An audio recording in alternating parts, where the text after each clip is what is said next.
नमस्कार मेरे प्यारे मित्रों। जैसा कि हम लोग इंडियन पॉलिटी पढ़ रहे थे, इंडियन पॉलिटी में हमने एक लेक्चर आपको प्रोवाइड करवाया।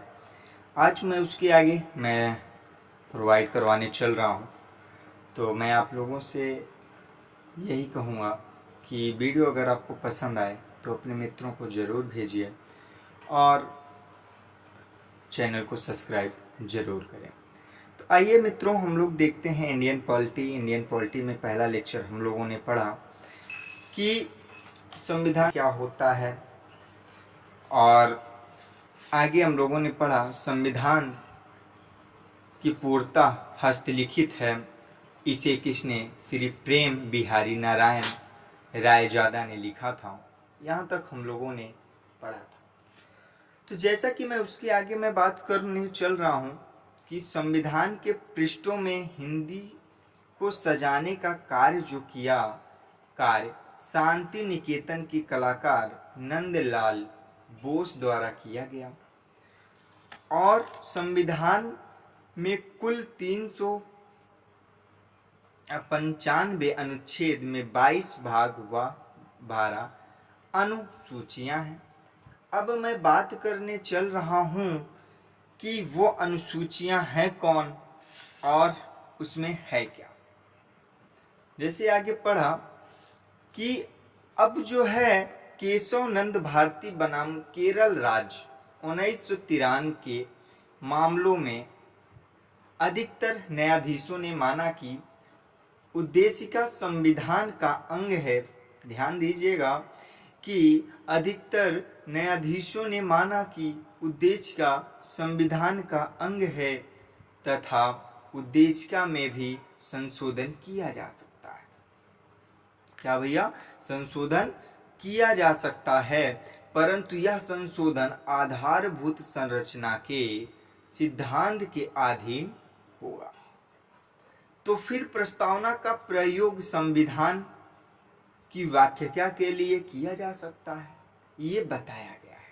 याद रखिएगा, ये बताया गया है कि प्रस्तावना का प्रयोग संविधान की व्याख्या के लिए किया जा सकता है। अगर वहां पे क्वेश्चन में पूछा जा सकता है क्या संविधान की व्याख्या के लिए के उत्तरदायी हैं, तो प्रस्तावना मुख्य होगा।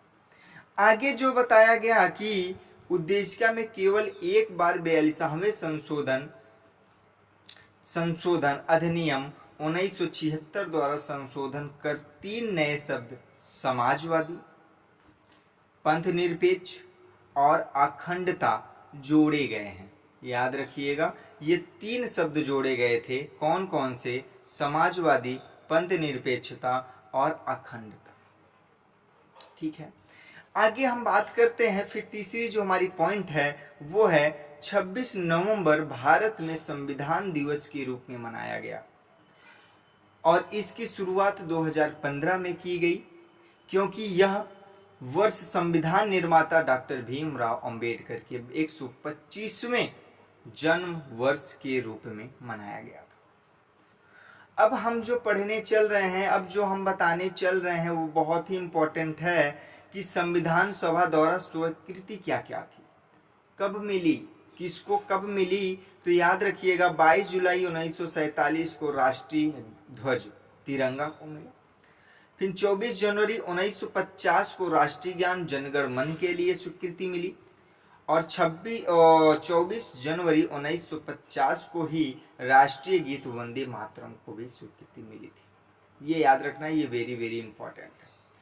फिर मैं बात करता हूँ कि संविधान निर्माण में संबंधित जो कार्य समितियां थी, आपको पता भी होगा वो 2 थी, एक बड़ी समिति थी और एक छोटी समिति थी। आइए हम पहले बड़ी समिति के अध्यक्ष जान लेते हैं कौन कौन थे और क्या थे।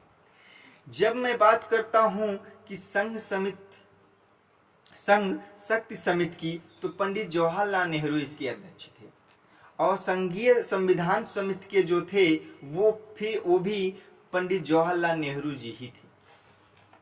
और प्रांतीय संविधान समिति जो थे उसके अध्यक्ष सरदार वल्लभ भाई पटेल जी थे। और प्रारूप समिति के अध्यक्ष जो थे वो हमारे डॉक्टर भीमराव अंबेडकर थे। और फिर एक और है कि मूल अधिकारों एवं अल्पसंख्यक संबंधित परामर्श समिति जो थी उसके अध्यक्ष जो थे सरदार वल्लभ भाई पटेल जी थे। और फिर हमारा जो मूल अधिकार उप समिति जो थी उसके अध्यक्ष जो थे वो जे.बी. कृपलानी जी थे। कौन थे? जे.बी. कृपलानी जी थे। अल्पसंख्यक उप समिति के जो थे एच.सी. मुखर्जी थे। प्रक्रिया नियम समिति जो थी उनके डॉक्टर राजेंद्र प्रसाद जी थे। राज्य के लिए समिति राज्यों के समझौता संबंधित जो थे उसके पंडित जवाहरलाल नेहरू जी थे, अध्यक्ष थे, याद रखिएगा, इधर अध्यक्ष है। फिर संचालन समिति के जो अध्यक्ष थे वो डॉक्टर राजेंद्र प्रसाद जी थे। फिर उसके बाद बात करते हैं छोटी समितियां आती हैं। छोटे समितियों के अध्यक्ष जो थे संविधान सभा के कार्य संबंधित जो समितियां थी उसके अध्यक्ष, छोटे समितियों की बात चल रही है, कौन थे? जी.वी. मालयंकर जी थे।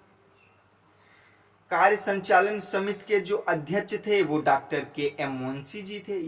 अभी हम इनके बारे में, इन्होंने एक लेख भी लिखा, उसने बताया भी कि संविधान क्या। सदन समिति जो थी वो पट्टाभी सीतारमैया जी थे। और राष्ट्रध्वज संबंधी तदार्थ समिति जो थी डॉक्टर राजेंद्र प्रसाद जी थे। फिर बात करते हैं कि अमेरिका संविधान जो विश्व का प्रथम लिखित संविधान माना जाता है। याद रखिएगा कि प्रथम लिखित संविधान अगर विश्व में कोई है तो अमेरिका का संविधान, और जबकि अब भारतीय संविधान विश्व का सबसे बड़ा लिखित संविधान है। ये याद रखिएगा, वेरी वेरी इंपॉर्टेंट है। और कुछ इंपॉर्टेंट लाइन अब आपको बताते हैं जो जिसने कहा है, बताया है कि संविधान सभा कांग्रेस थी और कांग्रेस भारत था। पहले उन्होंने कौन कहा भैया? इंपॉर्टेंट लाइन है, ग्रेनविल अस्टिन ने कहा था कि संविधान सभा कांग्रेस थी और कांग्रेस भारत था। क्या था भैया? भारत था, याद रखिएगा। और फिर संविधान की प्रस्तावना हमारे दीर्घकालिक सपनों का विचार है। इसने किसने कहा था? ये कहा था सर अल्लादी कृष्ण स्वामी अय्यर जी। ये आप एक नोट बना के चलिएगा, ये वेरी वेरी इंपॉर्टेंट लाइन है, सभी इंपॉर्टेंट लाइन आपको बताया जा रहा है।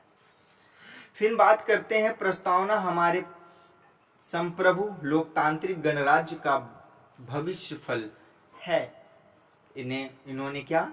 के.एम. मुंशी जो कार्य संचालन समिति के अध्यक्ष भी थे, आपको पता भी है। चलिए आगे, सामाजिक और आर्थिक लोकतांत्रिक ही वास्तविक लक्ष्य एवं अंतिम उद्देश्य है, ये डॉक्टर बी.आर. अंबेडकर जी ने कहा था। और प्रस्तावना के तहत हम बताएं कि भारतीय संविधान का परिचय पत्र जो था वो N.A. पालकीवाला ने बताया था। आगे हम लोग फिर आगे देखते हैं क्या है। इतना खत्म होने के बाद हम अब बात करने वाले हैं अनुच्छेद से रिलेटेड, क्योंकि अनुच्छेद बहुत ही इंपॉर्टेंट होता है एग्जाम की दृष्टि से। और मैं आपको बताऊं, मैं थोड़ा थोड़ा आपको बताऊंगा और याद करवाते हुए चलूंगा। आप एक बार जरूर देखिए और समझिए, और ट्रिक के साथ भी आपको बताने की कोशिश करेंगे लास्ट में। लेकिन आप पहले एक बार बेसिक जरूर पढ़ लें। उसके बाद जैसे मैं अब बात करने वाला हूं, जो अनुच्छेद हमारा है संघ एवं उसका राज्य क्षेत्र, जो भाग 1 अनुच्छेद 1 से लेकर 4 के बीच में बताया गया है। मैं संविधान के इस भाग में भारतीय संघ एवं इनके क्षेत्रों की चर्चा की गई है। जो भी संविधान के भाग हैं, भारतीय संघ हैं, इनके जो क्षेत्र हैं, इस पर ही बात किया गया है इस अनुच्छेद 1 से लेकर 4 के बीच। अनुच्छेद जो है हमारे 1 के अनुसार इंडिया अर्थात भारत, इंडिया अर्थात भारत जो है राज्यों का एक संघ अथवा यूनियन होगा। यह अनुच्छेद 1 में बताया गया है। और पहली अनुसूची में सभी राज्यों के नाम तथा भौगोलिक क्षेत्र दिए गए हैं। और अनुच्छेद 3 के अधीन संसद को नए राज्य का निर्माण करने, वर्तमान राज्यों के क्षेत्रों, सीमाओं या नामों में परिवर्तन करने की शक्ति प्राप्त है।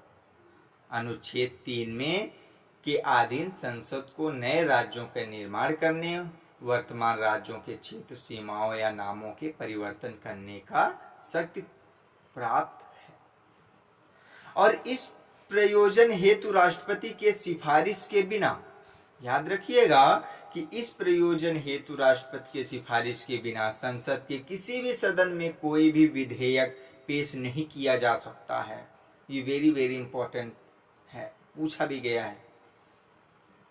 फिर मैं बात करने वाला हूं कि विधेयक राष्ट्रपति द्वारा संबंधित राज्य के विधानमंडल के पास उस पर राज्य व्यक्त करने के लिए भेजा जाना चाहिए, किंतु राज्य विधानमंडल की राय व्यक्त या मत राष्ट्रपति या संसद पर बाध्यकारी नहीं होती। ठीक है। फिर मैं बात करता हूं अनुच्छेद 4 में। तो अनुच्छेद 4, इस अनुच्छेद के अनुसार नए राज्यों का प्रवेश या गठन होता है। और अनुच्छेद 2 में नए राज्यों का निर्माण, सीमाओं, क्षेत्रों और नामों में परिवर्तन। और अनुच्छेद 3 जो अभी आपने ऊपर पढ़ा भी है कि उसमें संविधान के अनुच्छेद 368 के तहत संविधान संशोधन नहीं माना जाएगा। ये याद रखिएगा, ये थोड़ा सा आपको यहाँ पे मोस्ट इंपॉर्टेंट टॉपिक बता दिया। फिर बात करते हैं हम एक बहुत इंपॉर्टेंट नोट की कि कोई भी राज्य जो होगा भारत के अलग होने के लिए स्वतंत्र नहीं है।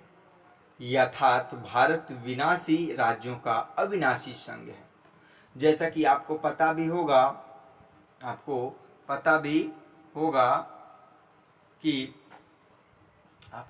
होगा कि बेड़ूबाड़ी संघ के मामले में सर्वोच्च न्यायालय ने विचार व्यक्त किया था कि संविधान संशोधन द्वारा कोई भी राज्य क्षेत्र किसी दूसरे राष्ट्र को सौंपा जा सकता है। याद रखिएगा, इन्होंने क्या कहा था कि संघ के मामलों में सर्वोच्च न्यायालय ने विचार व्यक्त किया कि संविधान के द्वारा ही कोई राज्य क्षेत्र किसी भी दूसरे राष्ट्र को सौंपा जा सकता है। लेकिन उदाहरण मैं बताऊं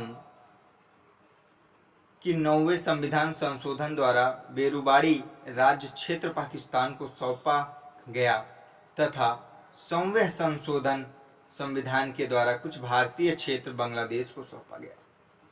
याद रखिएगा कि संशोधन के द्वारा 100वें संविधान संशोधन के द्वारा और 9वें संविधान संशोधन के द्वारा पाकिस्तान को सौंपा गया और बांग्लादेश में कुछ चीज सौंपा गया। आज का ये था हमारा इंडियन पॉलिटी से रिलेटेड इम्पोर्टेंट लाइन। और मैं आप लोगों से पहले भी कहा हूँ, अब भी कह रहा हूँ कि आप ज़्यादा से ज़्यादा लोगों को शेयर करें और अपने मित्रों को बताएं। और आप लोग जैसे सपोर्ट कर रहे हैं, जैसा प्यार बना रहे हैं, हमें बहुत अच्छा लग रहा है। बस आपको कुछ ना कुछ इम्पोर्टेंट हमें देने का चाह रहती है, मैं देता भी रहूँगा। आपको वो टॉपिक बताइएगा जो आपको भी जल्दी वीडियो चाहिए, मैं उसको कोशिश करूँगा आपको जल्दी प्रोवाइड करवाने का। और वीडियो आपको कैसा लगा ये अपना विचार कमेंट बॉक्स में ज़रूर दीजिए। और जीपीएम क्लासेस यूट्यूब चैनल को आप ज़्यादा से ज़्यादा लोगों को शेयर करें। थैंक यू दोस्तों, ऑल द बेस्ट।